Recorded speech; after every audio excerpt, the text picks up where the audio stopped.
लद्दाख की फुसफुसाती गुफाएं। लद्दाख के ठंडे रेगिस्तान में जहां ऊंचे पहाड़ आसमान को छूते हैं और तेज हवा चट्टानों के बीच जैसे कोई पुराना गीत गाती है, वहां एक रहस्य छिपा हुआ है। फुसफुसाती गुफाएं।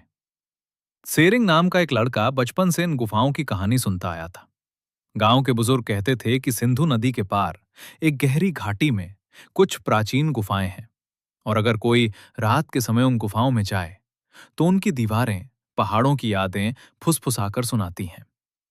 ज्यादातर लोग इस कहानी पर हंसते थे, लेकिन सेरिंग ने कभी इसे मजाक नहीं समझा। एक शरद ऋतु की शाम, जब सूरज बर्फीली चोटियों को सुनहरे रंग में रंग रहा था, सेरिंग ने एक लालटेन उठाई और लंबी यात्रा पर निकल पड़ा। हवा ठंडी थी और रेगिस्तान की खामोशी कुछ ज्यादा ही गहरी लग रही थी। कई घंटों की पैदल यात्रा के बाद वो एक संकरी घाटी में पहुंचा।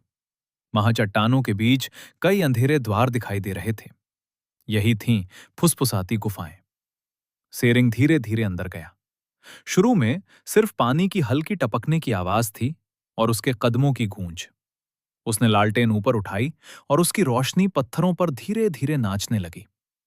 तभी उसे एक आवाज सुनाई दी, एक धीमी फुसफुसाहट, जैसे कोई बहुत दूर से बोल रहा हो। यात्री।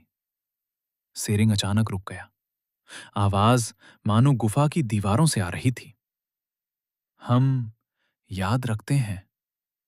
धीरे धीरे फुसफुसाहटें बढ़ने लगीं। अब कई आवाजें एक साथ बोल रही थीं।